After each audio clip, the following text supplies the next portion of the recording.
Welcome to Finding Neutral, the hardest part about motorcycle riding. I'm Travis.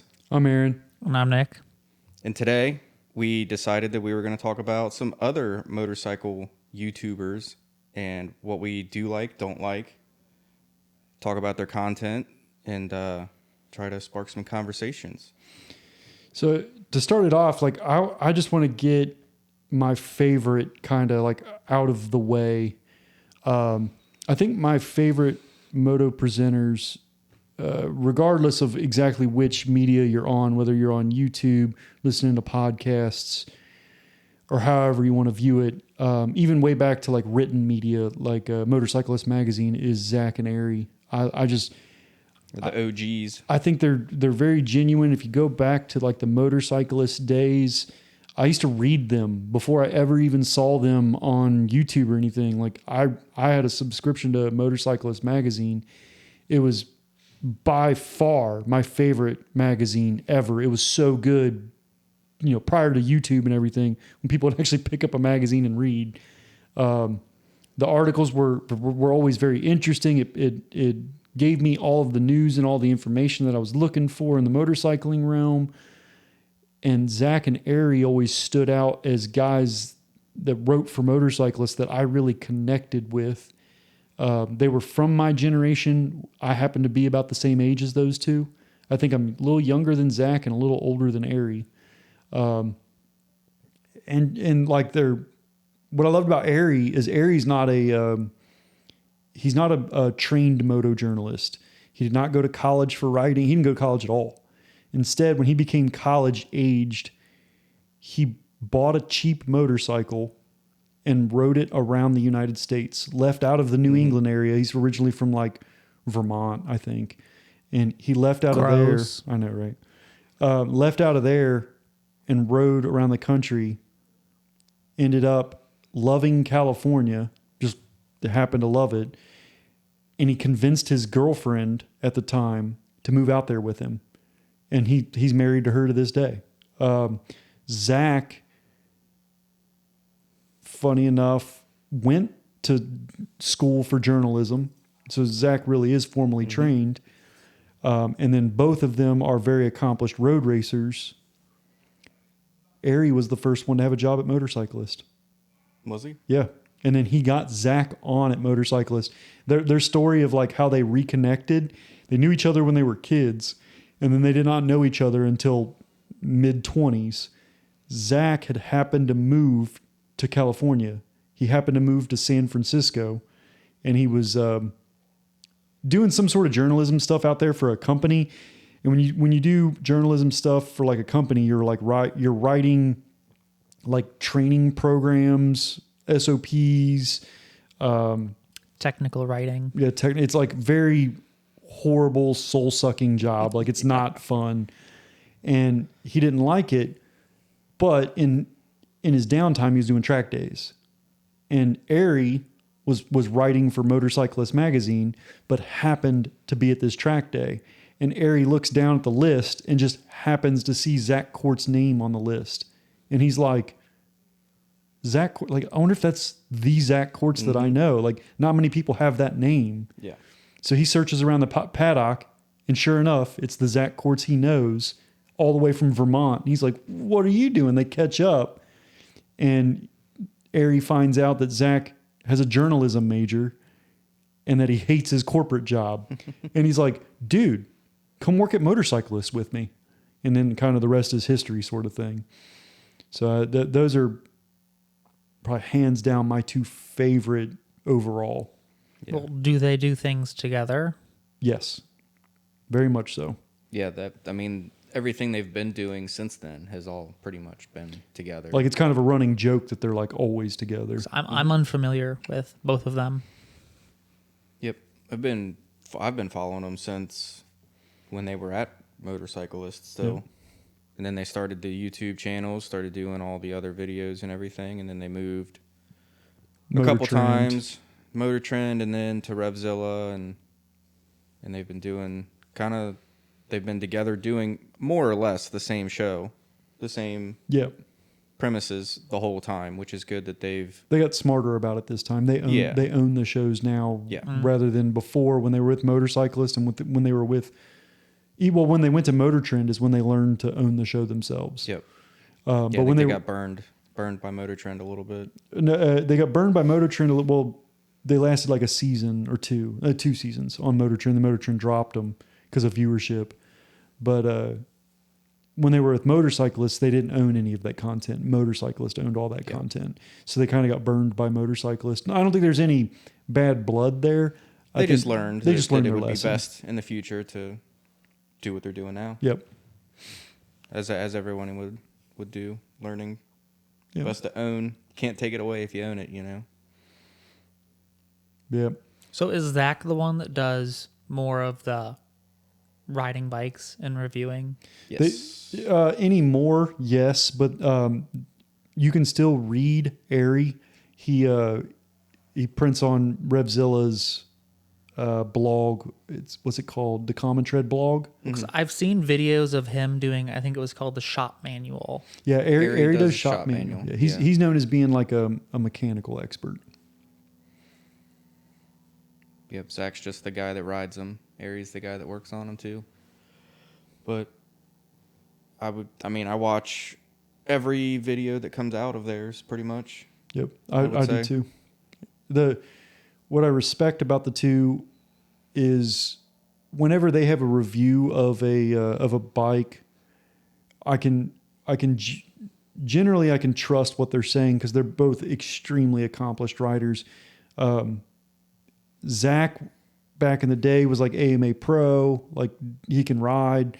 Airy was also like AMA Pro, but Airy like mainly sticks to small bore bikes, like 250cc, 300cc bikes, and he holds like lap records on small bore bikes. So Airy's legit, like he can ride like really fast dude. So they're both very accomplished, very skilled riders.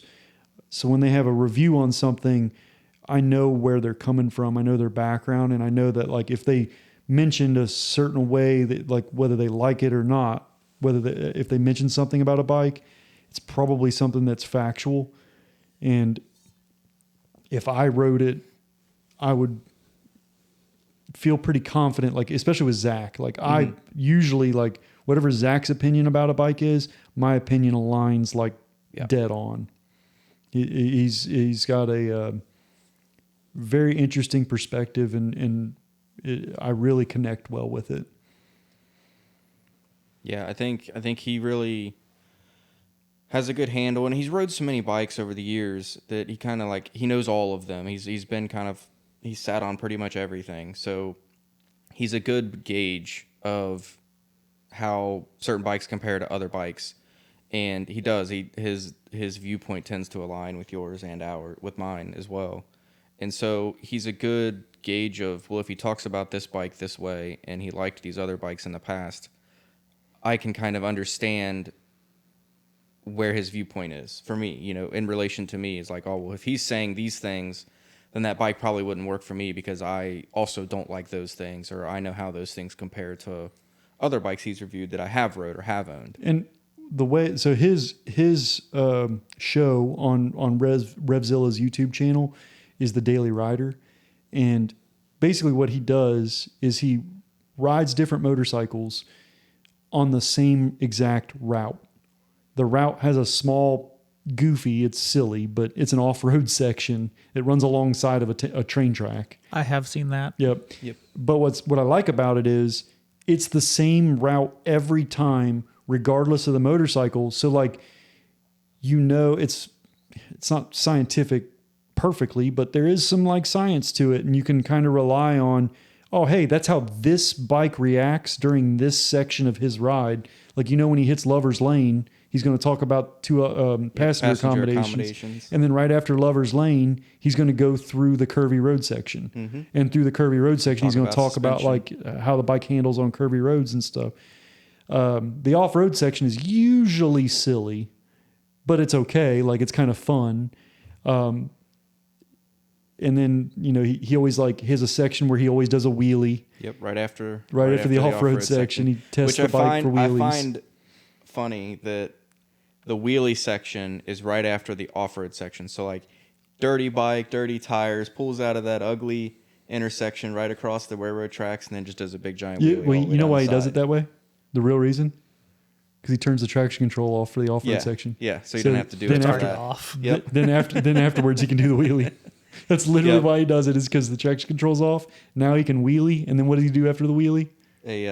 Slides it into Backs it in. Backs it So into the corner. could have the traction control off for all that. ABS and traction control off.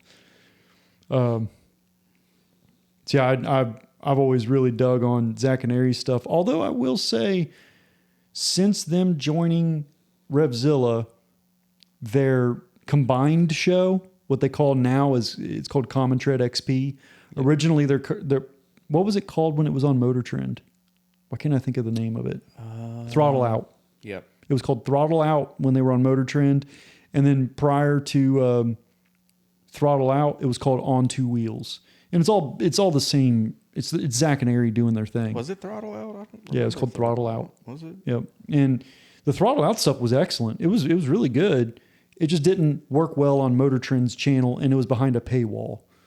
But what I don't like about Zach and Ari's new stuff on Revzilla, you only get 4 Common Tread XPs, CTXP.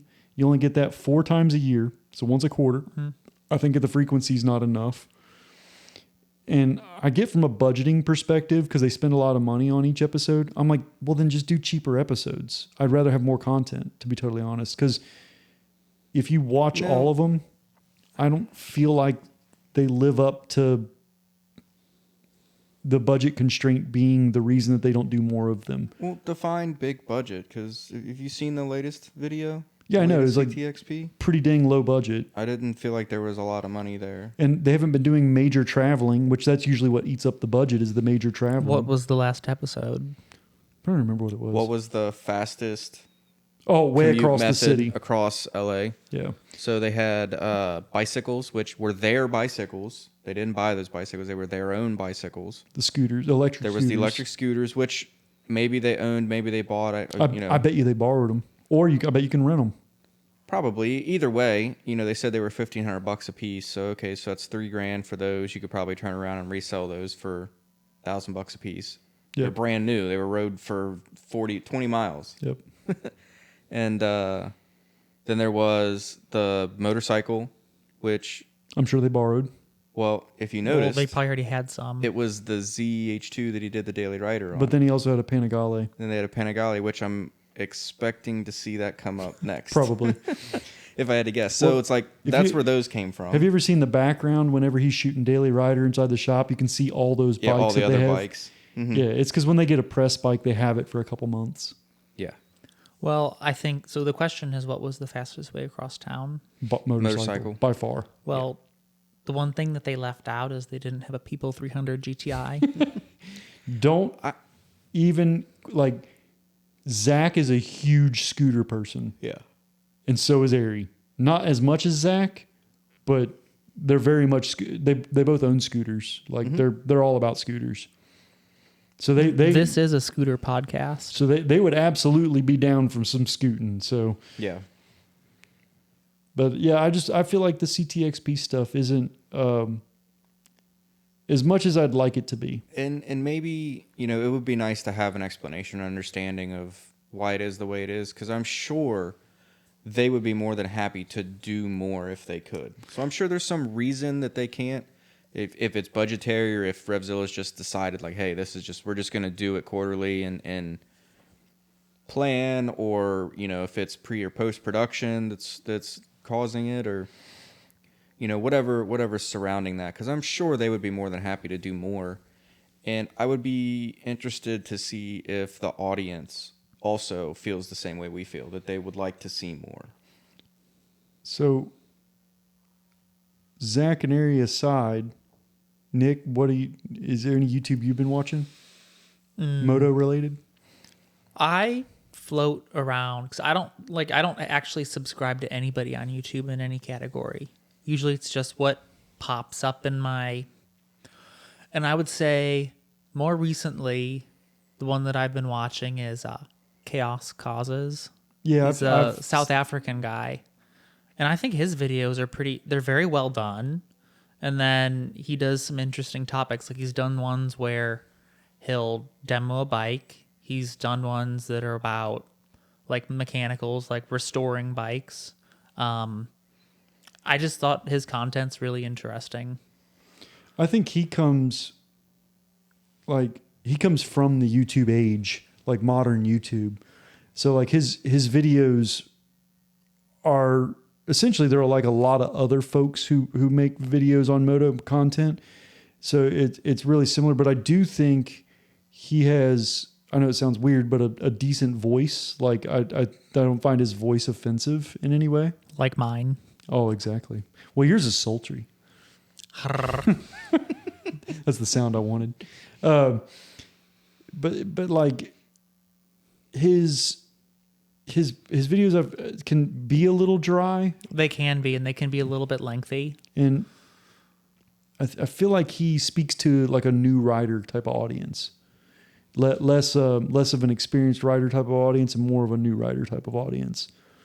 That's what I feel like he works best with. But dude, looking at how like my job is, it's crazy how many people are new riders and not experienced riders. Like that's most of motorcycling. So I can understand appealing to that audience. Well, to bring up the subject of that, so me being the newest rider, I would say, of course, the first thing that I ran into when I'm like, okay, like I want to buy a motorcycle, like let's watch some YouTube videos. You know, the first thing that showed up. No, I don't. Yummy Noob. Oh, Yammy Noob. Yeah. And I would say it took me about a week. To and hate I'm him? like, this guy's kind of like a fraud. Yep. Now, so him around the track day pages, like on Facebook, like Track Day Junkies Unleashed, specifically the Unleashed version of the page, they're a bunch of just shit talkers is what they are. And a few of the folks in there are from the Texas area where Yammy Noob lives and is from. And they've all said and stood up for him. And they're like, look, in real life, he's actually an all right dude. And when he goes to the racetrack, apparently he's actually a pretty decent dude. I could see that. So do you know about his crash? Well, I know that there's the one where didn't he go wide into a Porsche? Yeah, the head on into the Porsche. That's Yeah. his infamous crash. Yeah. Well, during that time and prior to that, all of the track day pages and like all the, those kind of people who were elitist, they all looked down on him. They thought he was just like a squid, being an idiot, doesn't really do motorcycling anything good. Well, he just pumps out content. And like so many of his videos are just like, flash this picture, flash that picture, keep talking. And he comes from like the meme side of things. But sometimes he'll have a funny video. If you watch some of it, like his original successful video was like the 7 type of riders you'll meet. Yeah. And it had some pretty funny jokes in it, And that's why he sticks to that formula, because it's successful for him. He does like the list videos. Mm-hmm. And I can appreciate that out of his channel. But when he tries to go outside of the list videos, a lot of his content is just kind of garbage.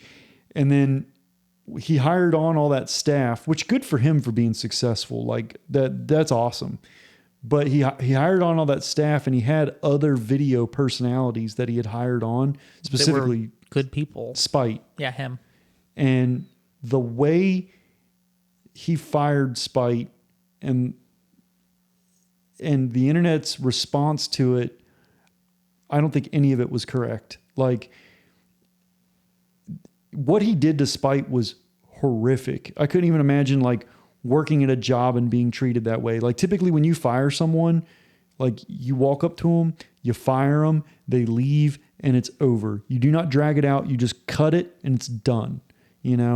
Instead, what he did was he fired the guy, and then he made the guy stay right after getting fired and shoot a 45-minute video with him. You could clearly see in the video that Spite had just recently been crying.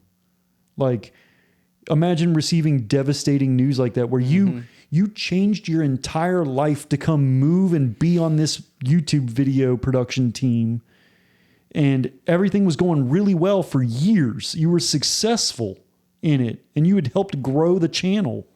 And all of a sudden they walk up to you like, oh yeah, you're fired. And we're going to need you to stay here for 45 minutes to do a video, an exit video.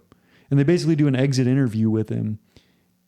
And it was so bad, he had to take it down because the internet just blasted him. Yeah, I was going to to say, because I haven't seen it. It's gone off the internet completely. He wiped it off the internet. That he actually did it. Like, oh no, it was so ballsy. that's insane. Like the ego on that dude on Yammy Noob is like, holy crap, I can't believe you just did that. Like that was like, yeah, that's crazy. Lost all respect. I didn't have much respect to begin with, but I lost all of it from that point. And I never really like enjoyed Spite's videos. He's just not my taste, but I actually went and subscribed to Spite simply out of support because I was like, dude, what happened to that dude was so wrong. I was like, yeah, that's bad. That was just ugly. So I didn't like Yammy because of that. I didn't follow Yammy Noob's advice. I bought my first bike and it was a 600 and I lived. And I think that was a great life choice.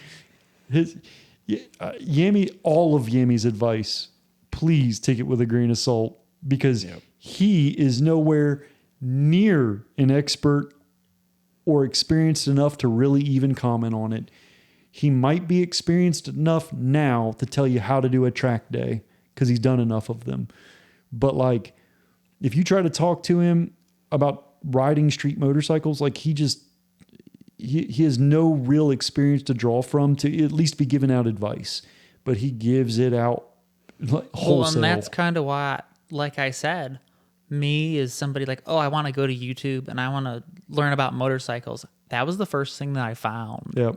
So think about the people that may not be as critically thinking when they're looking at this stuff and they think, oh, wow, this guy, like, he has all these followers, like all of this content, like he must know what he's talking about. Yeah, they fall into the trap of assuming that because he's big and successful that his opinion is more valid than others.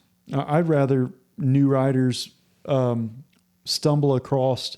There's like an old guy that rides an Indian motorcycle, but he actually has a really good YouTube channel, and I like the stuff that he says. It's called MC Rider, and he's an MSF instructor, and he's generally like a knowledgeable guy on how to ride a motorcycle safely.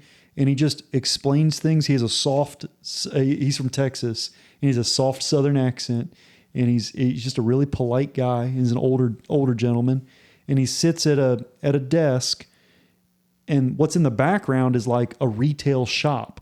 And I think his retail shop is called MC Rider. I'm not 100% certain on that, but like it's a really nice studio. It looks great on camera, but his content I think is factual. I think it's digestible the way it's presented, so you don't get bored with it, and it's overall it's valuable information. So I hope that new riders find him, MC Rider, and who's the other one that does really good new rider stuff? Oh, Dan the Fireman. Yeah, I like his videos. I like him. Like, I definitely watch some of his videos. The one thing that I don't like is I feel like sometimes when he does like the Moto Stars reviews or whatnot, he stops it so many times and rewinds it. Yeah. And I'm like, you're taking a 10-minute video and turning it into a 30-minute video. Like, I just agree. all the little analyzations. And of he every little knows that piece. because some videos like, yeah, you guys say you hate it when I stop it so many times, so I'm just gonna let it roll. I'm like, thank God. And so I think Dan the Fireman puts out great information. Mm-hmm. I really do. Like I think it's valuable information that he puts out, and it's solid advice. But his video holistically, like his entire catalog, if you watch one, you've seen all of them.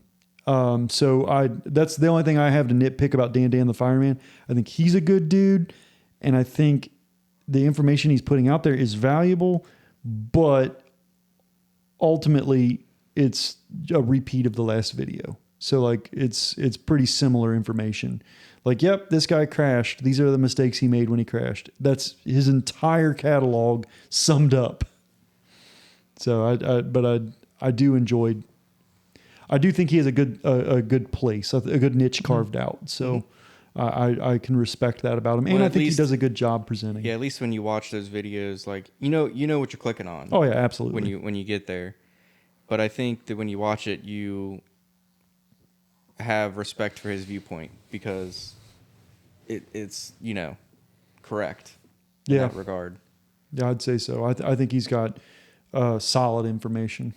Well, no, and what I will say is with the whole concept of YouTube, I deduced how to ride a motorcycle from watching YouTube videos. I had Julie delivered That to is my the house. most like millennial / Gen Z thing I've ever heard in my life. Well, I mean, I knew one person that had a motorcycle from one of my old coworkers at Honda. So like I talked to him about it. But I mean, other than that, watched some how-to videos, had a ZX6R delivered to my driveway. Yeah, In- that's literally the most millennial and in Gen February. Z thing I've ever heard in my life. I had a motorcycle delivered to my driveway. Well, it just so worked out. Did you that, Amazon that thing? Well, it just Was it so worked out. I contactless found this on delivery? Facebook Marketplace, and the guy was coming up this way to go to the Power Sports auction in Hamilton. He was like, "Well, I'm going to be in Cincinnati. Like, I can just bring it." I'm like, "Okay," because I was thinking about figuring out how to put a trailer hitch on my 300D, going down to Tennessee, You could probably just put the whole bike in the trunk of that thing. probably. But yeah, so like what I deduced from YouTube, that was like I got on the motorcycle and I thought, oh, like I just want to make it to the parking lot down the Like, street. I make fun, but in all seriousness, like that's what I used magazines for. Like when I got into riding, I kind of fell backwards into it and got into dirt biking because of friends. And then from dirt biking, I'd always wanted to ride street bikes. Like I always wanted to ride sport bikes. That was like always a dream of mine, but I could never make it happen when I was younger because I was too broke. Once I got to a certain age, where I was more established, I was in my mid 20s. I had at least somewhat of an income and financially more established. I was able to afford buying a sport bike. And when I started researching what sport bike I want, I did how I always did from when I was like a little kid. When I wanted to get into BMX racing, I went out and bought BMX magazines. When I went and wanted to play with RC cars, like hobby grade RC cars, not just the little, Kmart toys, I would go out and buy these RC car magazines and like read all about them and figure it all out. And then when it came to motorcycling, same thing, just buying magazines. And then the internet was around at that time. So I would hop on the internet, and YouTube wasn't really like a major player. Yeah. So I would just go to like all the different magazine websites and all the different manufacturer websites and like read all about all these different bikes and stuff and kind of figure out what I wanted from there. That's kind of, and then, but nowadays all of that stuff is replaced with YouTube. Like Well, magazines it's aren't a thing easy. anymore. Yep. I mean, you open up your computer, get on your phone, and it's all right there. And I mean, when I decided what bike I wanted, actually, of all the ones that I had physically sat on, I never sat on a ZX6R before I bought one. It just showed up. Then later that day, I rode it, and I lived. I went past the parking lot that I wanted to go to because I was like, oh, like, this is easy. I can do this. Like, I don't need to stop in the parking lot. Tooled around the neighborhood. Best time of my life on, it was like middle of February. So it wasn't warm. Did you have gear? Oh, yeah. I figured you did. Yeah, I think so that was the middle of February. And I think at the end of January, I said, okay, like I'm going to buy a set of gear because I'm going to buy a motorcycle here soon. Because I'd rather have everything and be able to ride the motorcycle versus, get the motorcycle, then just have to stare at it for a while before you could actually like use it. And I mean, I think I didn't like go cheap when I bought my first set of gear. I mean, that was $1,000 Corsair that I bought. Yeah. Like a $600 Alpine Stars jacket. Then I bought gloves. And then they're kind of like those street shoes. Yeah. They're not boots. I skipped the pants to start off with. But yeah, I mean, like I did that. And then it just so happened that I bought Julie a bit later. So it wasn't too much of a time period between the two. But that was all. I learned how to ride a motorcycle on YouTube like a millennial. I didn't have any gear. Well, I had dirt gear, but I didn't have like street gear when I bought my first motorcycle. And when I bought my first street bike, I asked the dealership to throw in a helmet, and they wouldn't. I had to pay for the helmet, and it was a $100 Icon helmet. That was my first street helmet, off the wall of Cycle Specialties. And I bought my Buell, but that was my first street bike. Was my Buell. Yeah, the Firebolt, right? Yeah, the Firebolt XB12R. But that's the bike I wanted. Like I looked for a Buell. I wanted specifically a Lightning, but I couldn't find a Lightning in my price point. I found this Firebolt in my price point. You can't just go around sitting on Buells because they're kind of a rare thing. But that's what I wanted. Like for some reason, and this is back when Buell was in business, because I used to go to the Buell website and like read all about their bikes and stuff. And they're like, they had this section of their website which you can't see anymore. All that old original Buell website that's been long gone. Has gone since 2010. They had this section on their website where it was like almost like a mission statement, but like also like this is our brand, these are our values, and this is our core customer. And basically they had this guy going around a corner in the mountains with his knee on the ground, and there was another bike coming the other way, and the guy on the Buell with his knee on the ground was just like full focus on what he was doing. He wasn't waving at the other bike, nothing. And it was specifically in the text that it had next to the picture. It was basically like Buell riders don't wave. Like we don't have time to. Yeah. We're too focused on what we're doing. And that's like what their whole brand was all about. And I always thought that was cool. I was like, yeah, that's cool. That's me. I ain't going to wave. Like that kind of thing. Like this isn't a social thing. I'm just here to go fast. But I don't know. Like the brand just spoke to me, so I liked it. But yeah, like they didn't really have YouTube back then. YouTube didn't come about till a little later. But once it became like large, it mostly became a thing when smartphones became like super popular. And once YouTube kind of blew up for the motorcycle space, that's when I was like, oh, Zach and Ari are doing a YouTube, and I've read them on Motorcyclists, so heck yeah, I'm going to watch all of these.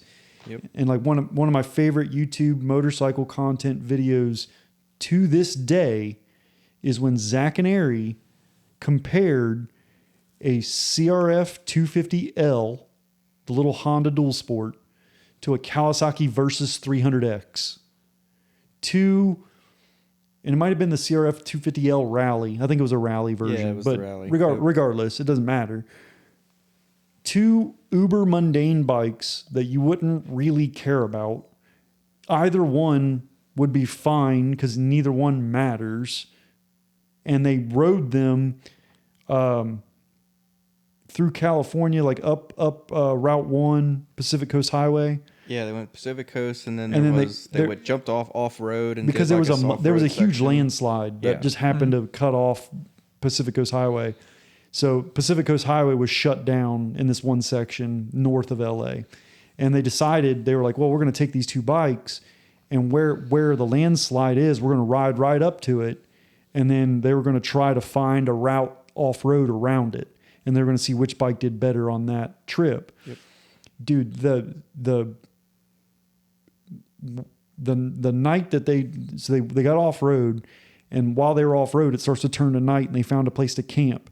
They set up camp. They do the camping thing, And then the next morning, the camera's sitting there looking at their tents, and it's one of the most spectacular views, and they didn't plan it. They just like stumbled across the most amazing view ever captured. It's incredible. And it's such a great video because like the camaraderie, the riding was excellent. And what's great about it is the bikes weren't even that great of motorcycles. And that's one of my favorite parts Well, it of was it. like, I think It was so accessible. what makes that great is kind of like the same. It's like the Top Gear formula. Yeah. It's like not about the vehicle. It's about the actions and what you do and where you go and how you know, the people you go with. It's the same Top Gear, the whole shtick of, you know, the specials where the vehicle really doesn't like, they pick some stupid whatever junk that, I mean, for us over here in America versus UK, it's cars that we really don't know or care about. And it doesn't matter because it's about them. It's not about the vehicles. And I always thought like they were going to be close to capturing like a moto version of Top Gear. That's what I always thought about Zach and Ari, but they never, I still to this day say they never quite cracked that nut, but like they were pretty close in some points and they did really well. And especially considering Top Gear's budget is like $3 million per bajillion episode. dollars. So, Something like, ridiculous. it's a different thing. Yeah. They have a whole production Yeah. crew and everything, but I think Zach and Ari, their dynamic and everything. That video and the video where Zach rode a Multistrada and Ari rode a Suzuki Van. Do you remember that video? It was so. Basically like Zach had everything really expensive. Oh, that's Ari right. had Yes, everything yes, really yes, yes. cheap, and Yep. they went out and they were basically saying, "Can we adventure on these things with someone doing it really expensive and someone doing it really cheap, and have the same amount of good time? Can we do that?" Yes. And Zach had like this crazy tent that cost like $600, and Zach had like these really nice chairs. He even brought one for Ari. He carried multiple chairs, and he had when they woke up in the morning, Zach had like a dozen eggs and a pound of bacon, and Ari's over there eating like some freeze dried fruit. Yeah, some granola bars or something. And Ari's like, "Man, that bacon smells really good. Do you have any extra?" And he goes, "Ari, I only have a pound. I can't spare any." It was funny. So that was a really good episode too. I enjoy the dynamic between the two of them. Yeah, and if we want to talk about good episodes, we should talk about Fort 9. Yeah, Some I was of leaving those Fort episodes. 9. So have you seen much Fort 9? I've seen some. And Gore-Tex. that was a great video. And No, I thought that was good. That's why when I bought something like that, I didn't buy branded. when you talk about like scientifically reviewing gear unbiased, his early videos when they first started the channel were excellent at gear reviews. Like that's probably the best gear reviews ever put down on YouTube. Yeah. Was the early Fort 9 stuff where he would literally like set stuff on fire. And I know that's being facetious. Like I get that. And that was the point too. He wasn't considering a fire test scientific, but It was like down to earth testing that everybody could relate with or understand. yep. But like since he did it quasi scientifically, like he had the same method for every piece of gear, you could really see which gear stood up and which gear didn't. So I thought it was great review style. Yep. But ultimately on YouTube, if you're doing reviews, you end up running out of like valid videos.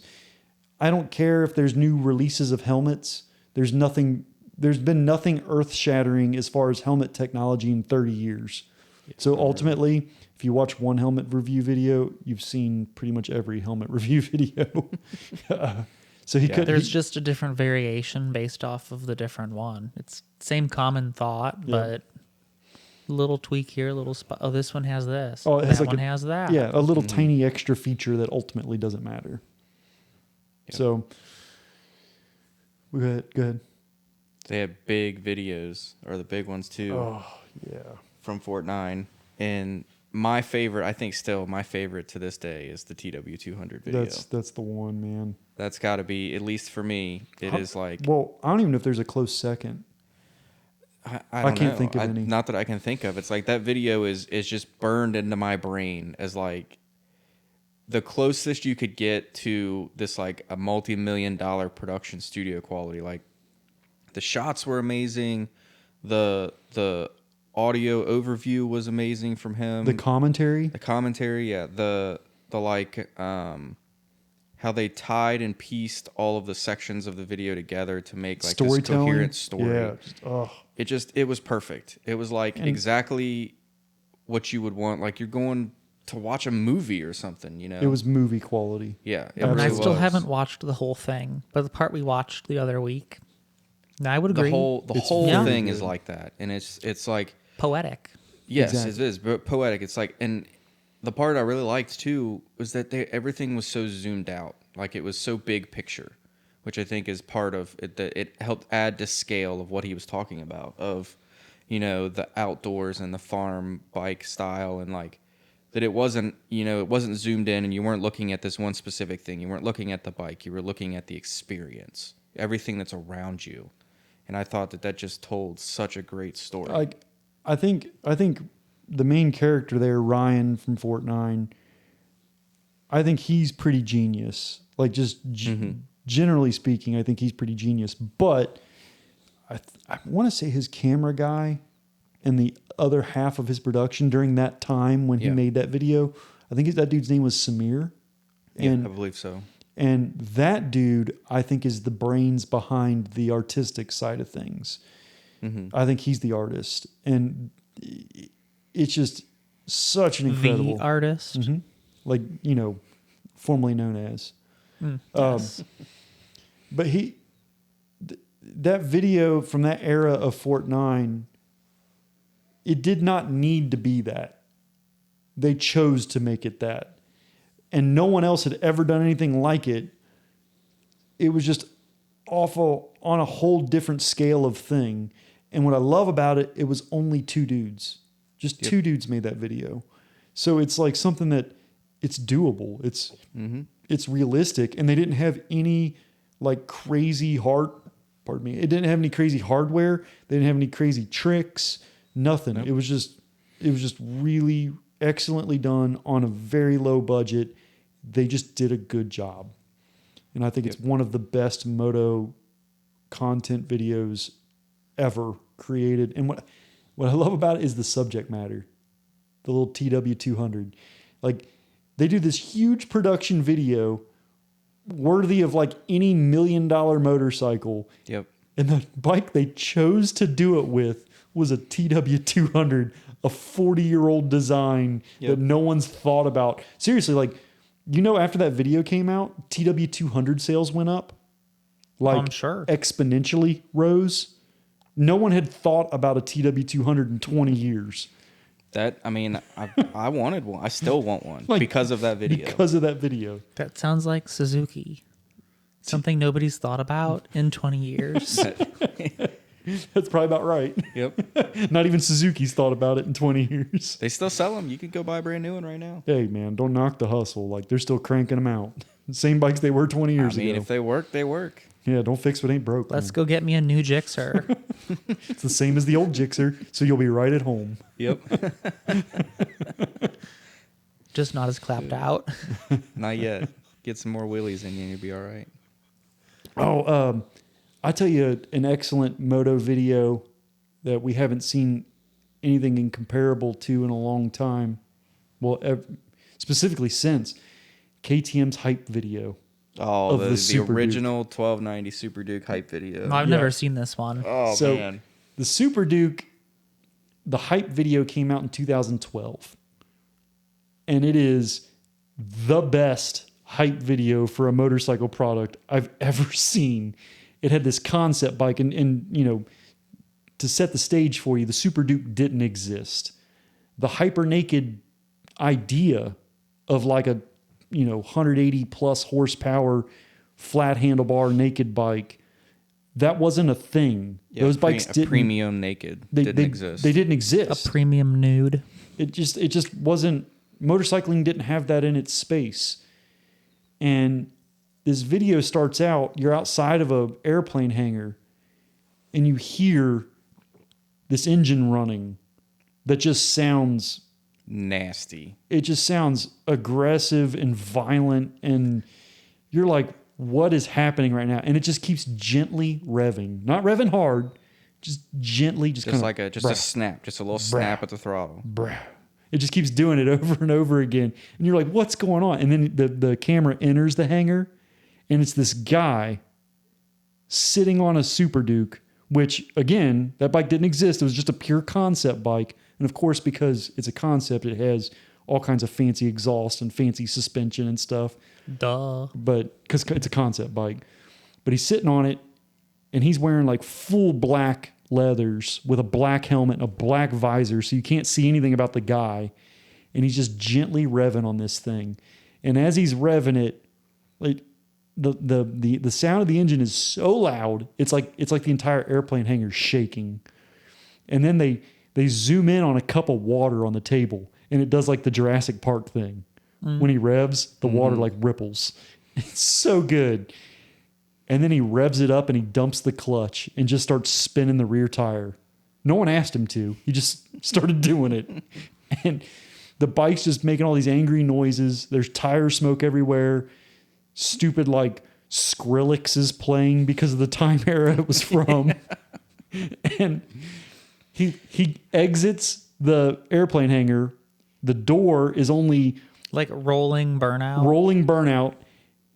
The door's only open wide enough for the bike to fit through. And he rolls through the door, rolling burnout in a wheelie, and just like goes outside and just rides the balls off the bike for no reason whatsoever.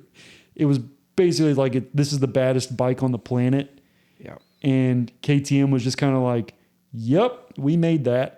And then you said, I need one. And I was like, well, I did. In 2012, I was like, well, I'm buying that bike.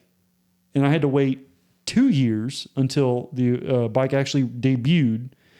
And the bike debuted in 2014 as a 2014 model. They didn't make it into the US until like June because they had trouble passing through EPA and DOT and stuff.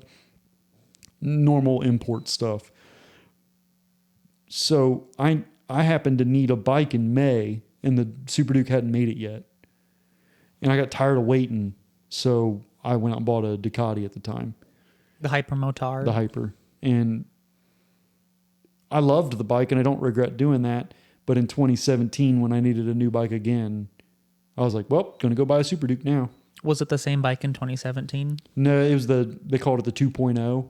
And it just got it same frame. Suspension got a little more aggressive.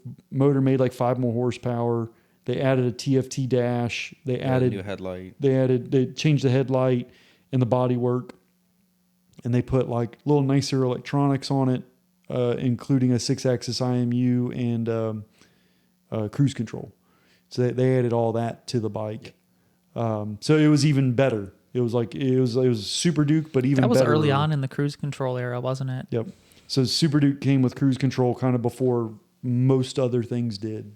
Yeah. It was a pretty impressive bike when it was out, the 2.0. It offered a lot of features and a lot of tech and a lot of performance. Well, that bike is still probably better than a lot of bikes that are released today. It side by side compares with things that are released today really well. Like name a feature on a bike and the Super Duke, my Super Duke probably has it, even though it's 7 going on 8 years old, which is kind of crazy. Crusty. I know. And what do you use yours for most? Nothing. I was going to say, this is a trick question. Sits on a carpeted stand. No, we're going to say, Travis and I would say you use it the most to go to and from work. Yeah. So you guys say, but the miles actually come from actual riding, like mountains riding is usually where I ride it the most. Well, you never ride it in Kentucky with us. The first time I met you, I was riding it. Yeah, the first time. How many times have we ridden since then? Multiple, and I'm sure I've ridden multiple on the Super Duke with you. No, you haven't. I've ridden it multiple times with you. False. Jennings? Well, no, I'm talking about Kentucky. No don't. First time I met you, and I think there was a second time in Kentucky where I rode it. April, maybe. No, I don't think so. I think there was. I think there was All the you've second been time I doing met is you. Super Adventure Ass And scooting. and Scoot. And what else have I written down there? Oh, the Buell. The Father's Buell. Day. Yeah, I did ride the Buell. What else did I ride? I don't remember. I think that's it. You've been going hard on the Super Adventure. Yeah. It's comfortable. It's honestly like Well, it's almost Super Duke performance, but it's more comfortable. Well, you like being ADV dad. We know that. And I can wear my ADV get up and be nice and cozy all day. So I enjoy that. So back to YouTubers. Yeah. Another one. Are you familiar with the Moto Jitsu man? Yeah, Yep. I know Greg. Okay. So my opinion, I think from what I can tell, he's pretty good at riding. Define good. So I think he can shred the canyons, or at least he claims. he's an intermediate track day rider. Okay. He can maybe go out in advanced group. So basically, like, in all actuality, he and I are probably on similar skill levels. His training thing that he does, the Moto Jitsu training, is largely a Lee Parks copy. And so he teaches a lot of Lee Parks stuff, but he also is a guest instructor for multiple different organizations like SoCal Supermoto. He'll guest instruct for. He recently has been partnering with Yamaha Champ School, and I think he did some stuff with California Superbike previously too. But then he coaches for one of the track day orgs out there. I can't remember which one, and he also is an MSF instructor. Well, I know he's talked about going to Champ School a lot. Yeah, I think he's starting to partner with Champ School a lot. Well, so he has a brand, and he brings all of his followers with him. So it's good advertising for these companies to partner with him. But ultimately, like, he's not a super strong rider like Cody Wyman, who is an instructor for Champ School, who is a Moto American Hooligans rider and a former Moto America Baggers rider and a former Moto America Superbike rider. Like, Cody Wyman's the real deal. Greg from Moto Jitsu is not that fast, but I'm not saying that doesn't qualify him to be a good coach. Like, I genuinely think, like, his heart is in the right place. Mm-hmm. I think he really cares about this information, and he really wants people to learn good, solid skills, and he wants them to take away good information and good knowledge. So I absolutely respect him for that. But He has come into some track day pages with more ego than he should. well, so I was just gonna say that I think that he has good information and all that. But sometimes in his videos, I just feel like he comes across as a real asshole. He can be a little douchey. Yeah. And I've spoke with him before. He's like I said, he's a nice guy with great intentions, and I don't think he means to come off douchey. He just happens to.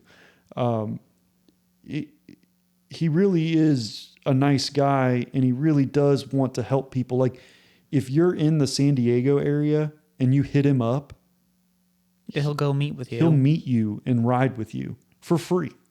And it's just like, dude, that's cool. Like, I can absolutely respect the guy for that. Like, that's just really cool of him to do that. And he writes books and stuff. He's a Marine drill sergeant, or was previously. He might be retired from the Marines, but so, like, he does a lot of veterans stuff, like, just all around, like, genuinely speaking, he's a good dude.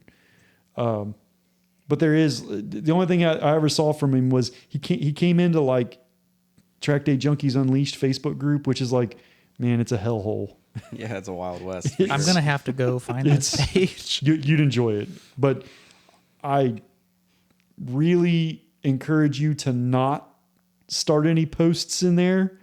Oh, you'll get flamed on so hard. Yes, unless you're prepared to take the heat, because it's coming hard. Should I post a picture of a tire with a bunch of chicken strips on it? No, they'll. I saw a meme It was It had the chickens from on the side of the Bridgestone. tire. Yeah, it's a yeah. I Bridgestone, saw St. that Bridgestone's today. new tire. They had chickens on the side of the tire. But he came into that TDJU Unleashed, and man, did they! He didn't last a couple weeks in there, maybe, and he got flamed out of there so hard. There are dudes inside of TDJ Unleashed that are like legit, like fast Moto America dudes, stuff like that. There are those dudes, and those dudes, they talk shit in there. Hilarious. They've got the creds too. Yeah, it's like even Josh Heron got flamed out of TDJU. Like that's how bad TDJU is. Like it's a rough place to be. If you can survive in there, more power to you. And there are some good dudes in there too.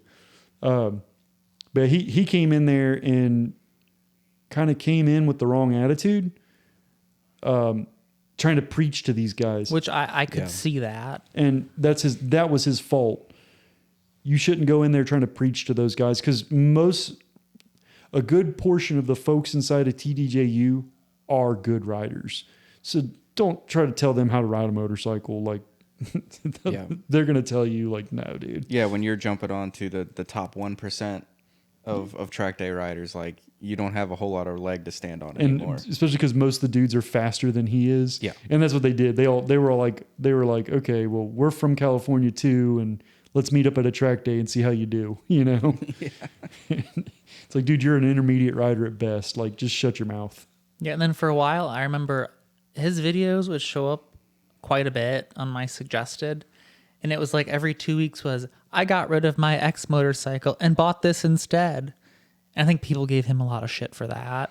Yeah. Because he said he doesn't want more than one motorcycle. And I'm like, if you have a brand, like, and you can afford to have more than one, I don't know why you wouldn't. I have 5. I think he can afford to have more than one. I have 3. The thing about it, though, is like, he doesn't need to be talking about his motorcycle at all. Like, that's not what his brand is. Who cares what bike he's riding? Well, then he does a lot of motorcycle reviews now too, though. And I'm like, I don't think that's his space. No, and I wouldn't go to him to see his opinion on it either. So like, I think he needs to stick to what his core brand is. Yeah. And I think he does a great job of that. And I think he needs to know his audience and know that, like, okay, he's talking to new riders. So he needs to structure his curriculum to appeal to new riders and be something that won't go over their heads. You know, like if you talk to a group of like experienced riders, and it largely depends on their experience, but if you talk to like track day riders that run advanced pace, you have to know what type of information to bring to them and how to talk to them in order for what you're saying to land and be accepted. And you typically, for those folks, you have to have some credentials. And so he tried in that arena and he failed miserably. But so he needs to stick to his audience of, you know, novice riders, maybe like some street riders that are track curious and stuff like that. He should stick to those folks, because for those folks, he's fantastic. He's great. But I think you being the newer rider, because I always forget that you're such an, like, it hasn't even been 2 years. Yeah, it hasn't even been 2 years. Sometimes I really got to like remind myself of that. But I'm just young and naive. you coming into it, like, his information would have been very valuable to you. Yeah, it was. So, yeah, I thought his information was good. Dan the Fireman was good. yep, excellent. I mean, Yami Noob was the intro, but then I realized, this isn't garbage. This is trash. And Fort 9 is entertainment, not necessarily information extraction. Yeah, Well, he doesn't really give any riding experience. I think he understands that, like, he's not A strong rider.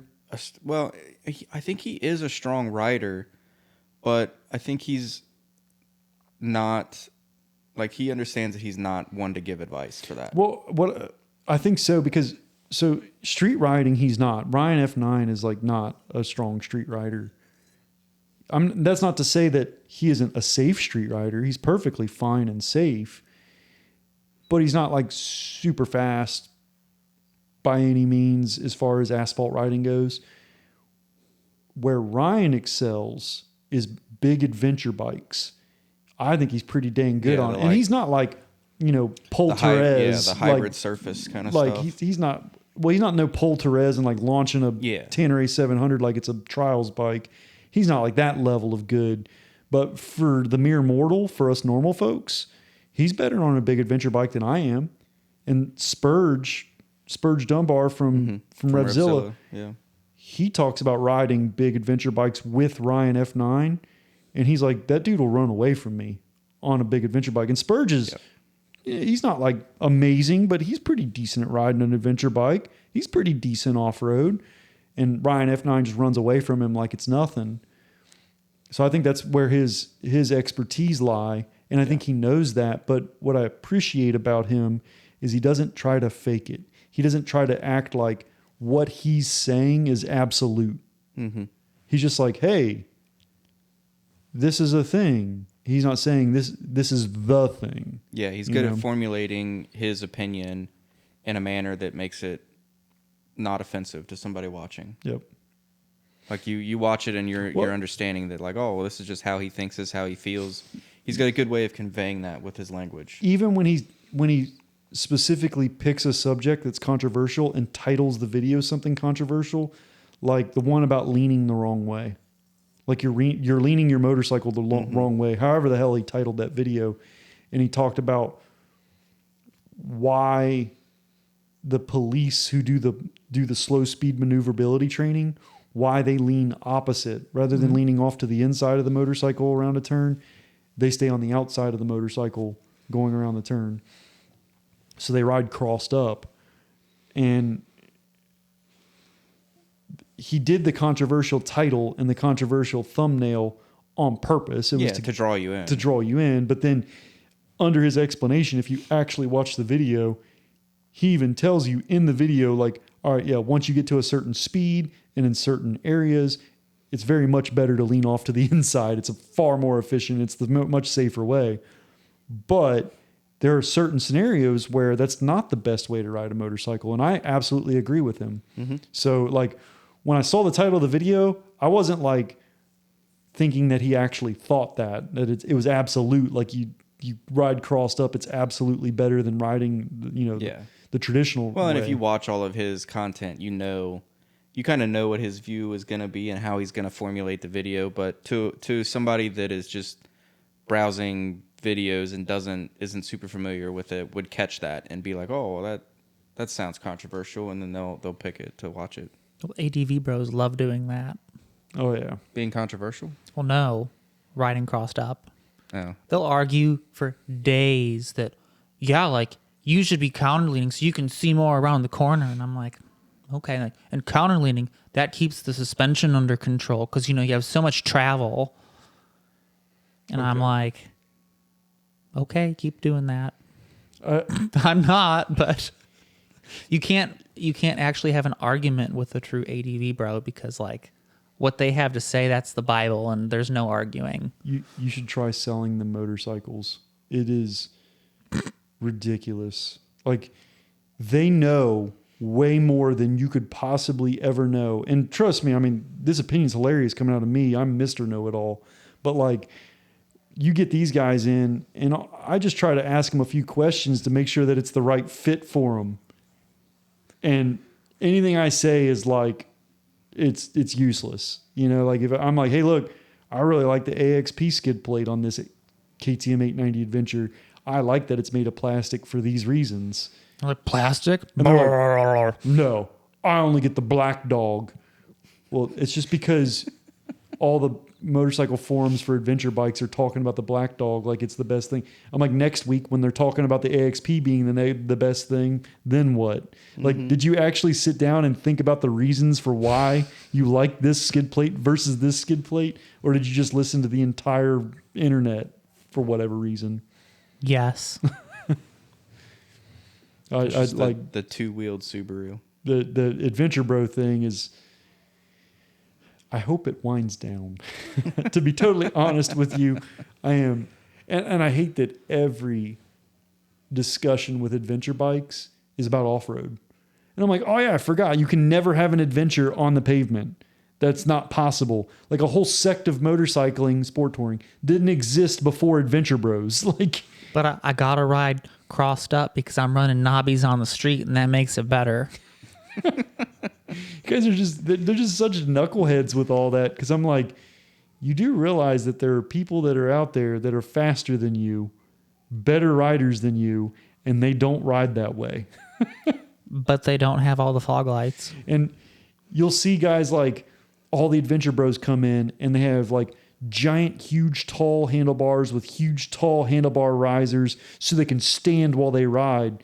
And then if you watch like an actual expert off-road rider, when he gets on an adventure bike, he doesn't like having all the risers. He likes to lean forward, to be in more of an attack position when he's riding off-road. Mm-hmm. He's standing, but he likes to lean forward because it's an attack. Where if you're standing straight up, if you hit the throttle, you're not leaning forward to counteract the acceleration. It feels like you're getting thrown off the back of the thing. Yep. And then you're just wearing your arms out because you're holding on extra tight. And it's like, yeah, Adventure Bro, putting all the risers and crap on, that's wrong. Don't do that. Like these bikes were engineered by expert level riders. Don't mess it up. I get it if you're 6'6", sure, put some risers on there. You're tall as hell. But if you're the average height human, your bike is set up for you. Yep. Speaking of sport touring, 44 Teeth like to do a lot of sport touring. Oh, yeah. Why did I forget about those I've been guys? waiting for you guys to bring them up because I don't really know them. Well, to be honest, they're new to us. They're really. new to us. Like, I'd heard of them, I think, just a couple years ago. And I just curiosity got the best of me. So I went on and kind of sought out their videos. And the first few videos I watched of them, they're being British, their humor is different than American humor. So it's wonderful. And it is good. It took me a minute to like kind of grasp it. But once I did, because I was just like, because I didn't even know they were British when I first started. They don't speak American to you? No, they speak British to me. When I first started watching their videos, I had no idea they were British. So like I get on there and I watch and I'm like, who are these guys? You know, I'm like, what the hell's going on? I didn't understand Chris's dynamic. Mm-hmm. You know, and I get that Al Fagan was like ex-British superbike racer, wrote for different publications. I forget which magazines he wrote for, but he wrote for a couple of different publications, like Sport Rider magazine or something like he did one of the big magazines. Yeah, like he has a motorcycle resume. Yeah, and he was like a test rider for all different kinds of stuff. Like he actually, I know he can ride. Like he's a fast dude. Chris, I was like, who the hell is this guy? And he's just a YouTube personality. He was Baron Von Grumble, and then him and Al Fagan teamed up and created 44 Teeth. He owns a big production studio too, right? Yeah, so that's kind of where a lot of that tied in. That's where his money comes from. Chris is actually does well for himself, and that's why their videos are so well produced. Is because Chris does the productions on it. They'd already filmed a few of them, but I finally stumbled across Budget Bike Battle, and when I stumbled across their Budget Bike Battle series, it is incredible. It is that. So I talk about Zaccaneri being my hopeful to be the Top Gear of moto bikes. 44 Teeth has captured the Top Gear style. What do they call them? The big grand Top Gear. Grand Tour? No, they're big adventures. Oh, like a 3-episode adventure. The Christmas special. The specials, Top Gear specials. So they kind of captured that whole Top Gear special thing with Budget Bike Battle, where the two of them, sometimes in the later ones, Boothie was involved, and they just go out and be idiots on very terrible motorcycles. My favorite one is the scooters. Yes, the scooters. Where they couldn't leave the UK because of COVID. So instead what they did was they stayed within the UK. They just went over to this goofy little island. I forget what it was called. But none of them had ever been on this island before. They just happened to never visit this island. So they go over to it because that's where they were illegally allowed to go. And they're riding just these terrible scooters. Like they were like falling apart. Boothy's in one that's meant for like It's meant for a wheelchair. It's handicap accessible, and it's a scooter. Handy capable. It's a 3-wheeled scooter that's handicap accessible. Was it a Piaggio? I don't remember what it was. A 2-stroke. I remember that. Yeah, it was a 2-stroke. It was very bad. It was something terrible. Yeah, it was like shit brown colored or something. Oh, perfect. Al Fagan had he did have a Piaggio, but it had a sidecar bolted to the side of it. Was it just a 2-wheeled scooter, or was it the 3-wheeled thing? It was a 2-wheeled scooter with a sidecar bolted onto the side of it. Yep. And then and the sidecar was like a fully enclosed sidecar. Had like a windshield and everything for some reason. And then Chris was on a BMW scooter. CEO4, I think, wasn't it? But it had a Isn't that what it was roof. called? It had a roof and a windshield. No, the C Wonder. That's it. It was the C1. It was the C1. And it he was called the C Wonder. All three of them were just bad. They were just very bad motorcycles. But because the bikes were so bad, they had a ball in them. And they ended up staying at this campground for like campers. They ended up staying there. And the campground, for some reason, had like a rec facility where they had like an indoor place where they had like live music and stuff. And there was like no one inside the place, but they got kicked out. And when I say kicked out, I mean Chris got carried out and thrown outside by the security. There's like no one inside the place. Why in the hell did they get kicked out? They were holding an event where it was like old people dance group or something like that. Like there was older like 80, 90-year-olds in this place. They were having like a little, get together, they're like, we're all gonna die of COVID. Let's have a party. Yeah, exactly. And it was all these older people in there, and they showed up at the campground and they just walked in and they were all shit faced. Oh, they were both like of them. They were all completely just trashed. So hammered. And Chris is up on stage pulling his pants down. Like, He's what are mooning you people. doing, dude? Then the next day they wake up, right, and they're all like like dry heaving and stuff. Didn't Fagan, he had on the back of his scooter on the box, didn't he have Yeah, schnapps or something mounted to the back where he could pour it right off the back of He it? had, like it mounted up on the back of his scooter where he could like pour drinks. It was so bad.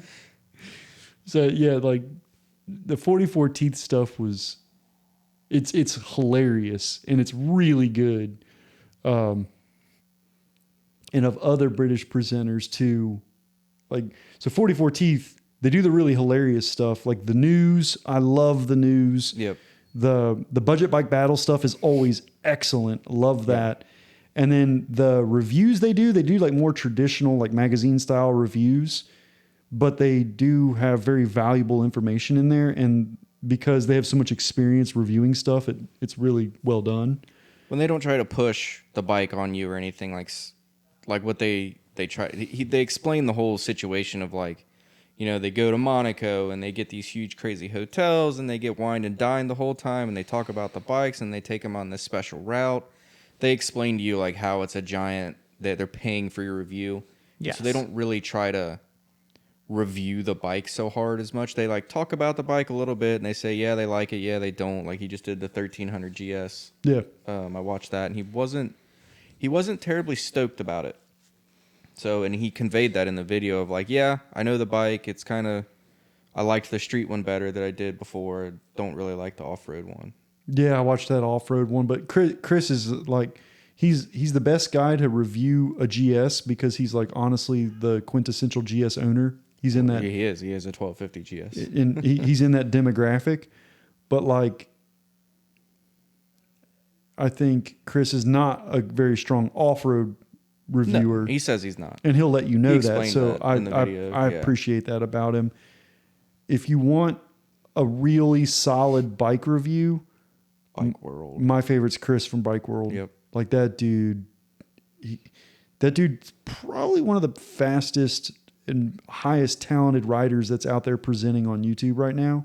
Yeah. Dude's fast. He's funny too. Like he's got a really good yeah. humor about video on film. The way he talks about things and the way he explains it. He's not super serious all the time with what he's talking about. It's great. And the way he presents, it's just friendly and it's not condescending. He's polite and light and funny, and then he just rides the balls off of some motorcycles.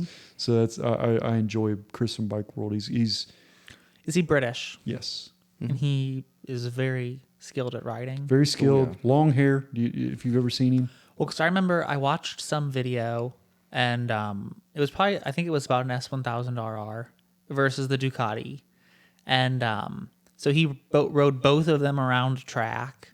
And then I remember I looked down and he made some comment. He's like, yeah, like for mere mortals like us, like you're not going to notice a difference between these two. I look in the comments and it's like, this man is not a mere mortal.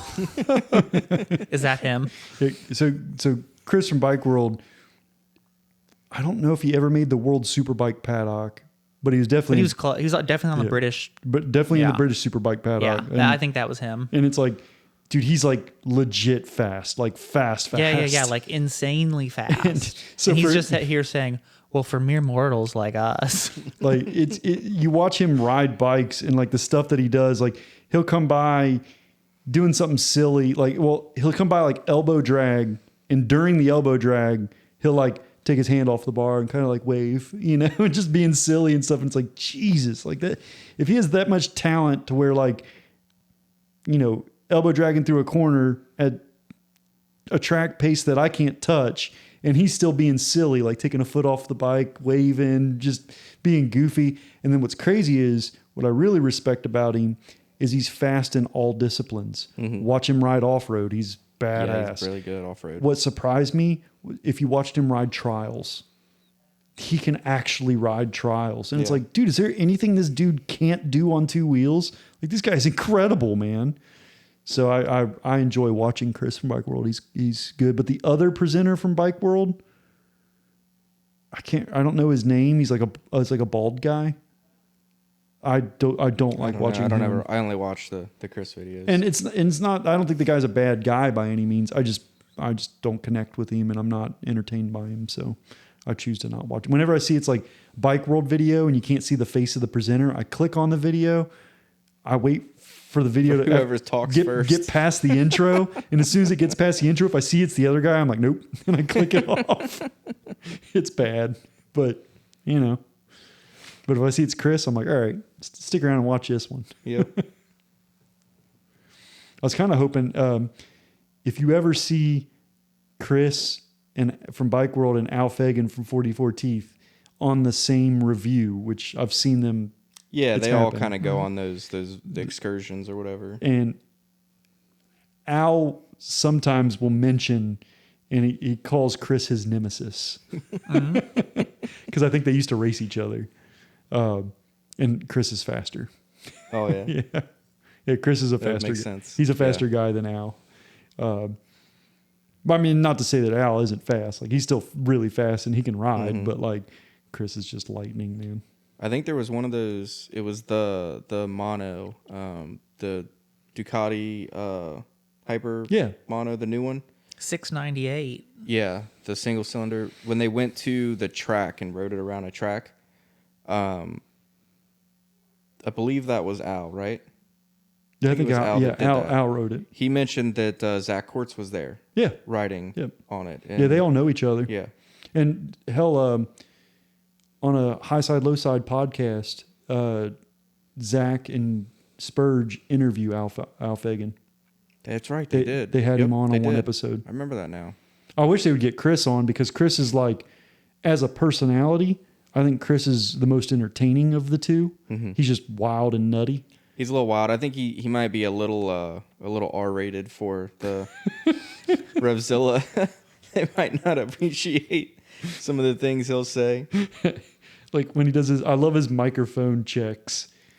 Are they as good as ours? Test, testicle, labia. Like, why does he do that? I don't know, but it always goes like straight It's always sexual. something bad, yeah. Play the sound. Oh, man. Oh. Best part of my day right there.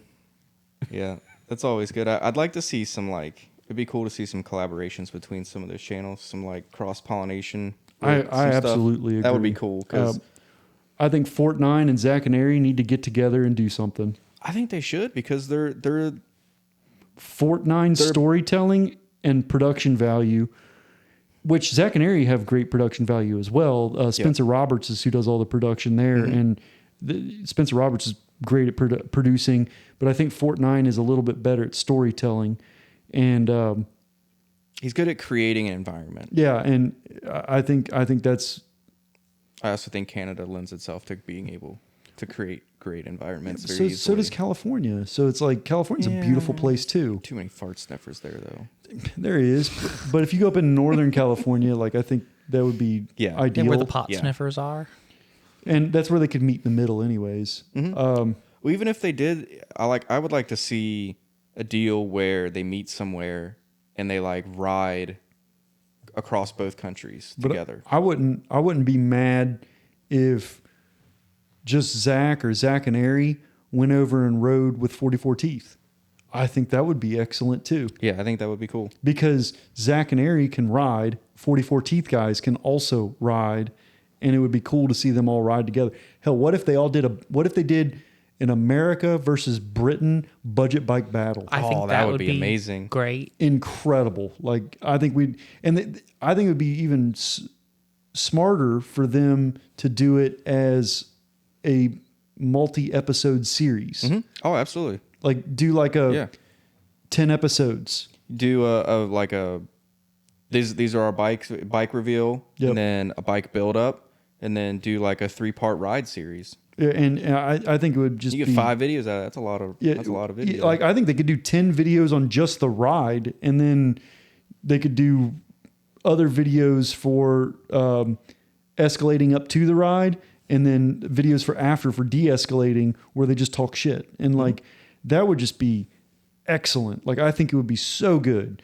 I understand that there's probably some logistics. So, but ultimately, that's what they're all paid to do, though. I mean, no one's got unlimited funds, but like if they could somehow, if they could make that happen, that'd be cool. Source things remotely, and then end up in one place. All of them end up in one place where they actually shoot, and then they take like however many weeks to shoot, and then that's it. It's done. I don't think it would be ultimately that expensive.